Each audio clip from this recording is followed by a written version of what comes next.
Good morning, my fellow Kenyans. I'd like to greet in the name of Christ. My name is Pastor Abel Orere.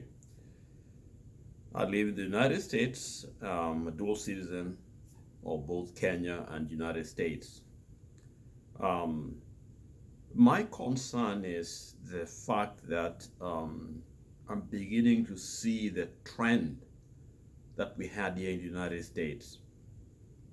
I'm a pastor, evangelical, spirit filled, and so I enjoy all the privileges that go with uh, ministry. And so my concern is how we as Kenyans have politicized the church. We had this similar circumstance here in the United States with Trump's administration. When Obama left, a week before Trump came in, I was in the White House. And I read all over how the evangelicals, are coming to exorcise the demons out of the White House. In other words, God had come back to claim the White House. And so the Obama people were driven out because they were not spiritual, they were worldly, they were earthly. And so God now came to take over the White House. And preachers prophesied and did all kinds of rituals to kind of cleanse the White House. I see similar event taking place in Kenya. But as a preacher, I have to come out clear on this matter. I think the church has erred. We are not supposed to go to bed with any administration. The church is over all the administrations. They should come to us, come to church, rather than allowing them to set the tone for the church. And that's exactly what the church in Kenya has done.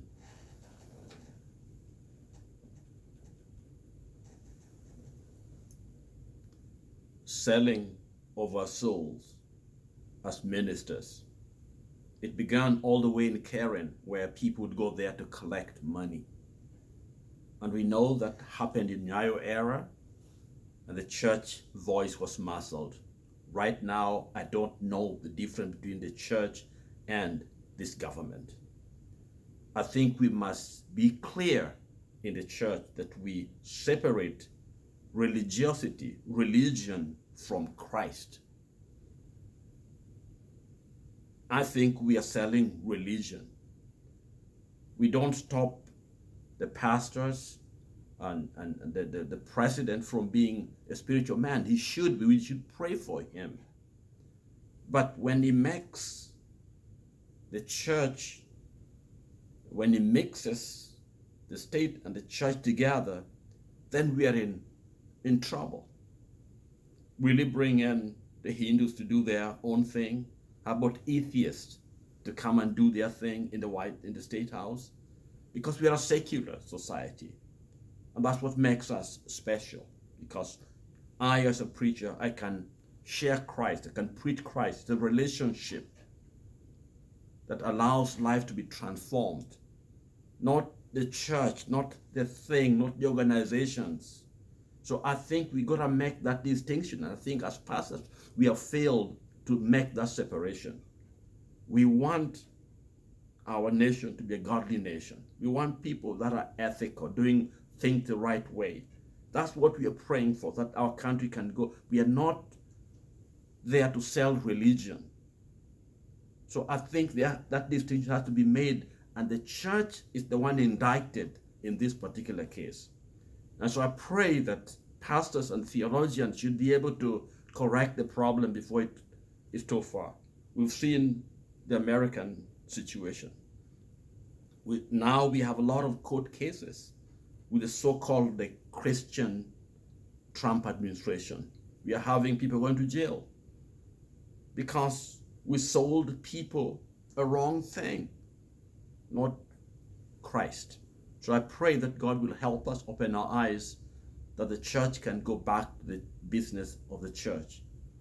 In other words, we are called to change the earth. All of us know very well Prophet Isaiah. Isaiah and Uzziah were cousins. And so when Uzziah became the king, Isaiah was in the White House, was there. And the Bible says only till the king died that Isaiah saw the Lord. His prophetic call became clearer after the death of the one in the White House, in the State House, his cousin. Because I think we can be blinded and to hear of a memorandum of understanding between the church and the state that should not have happened. That they're gonna get money, they're gonna get all this, unless I'm not reading the right thing. Something is wrong. The church in Kenya. May God help us. Otherwise, God bless the nation. May God help us solve our massive economic problem, political problems, election illegalities, things that have happened. There's so much that we have to trust God for. Otherwise, God bless you. Thank you very much.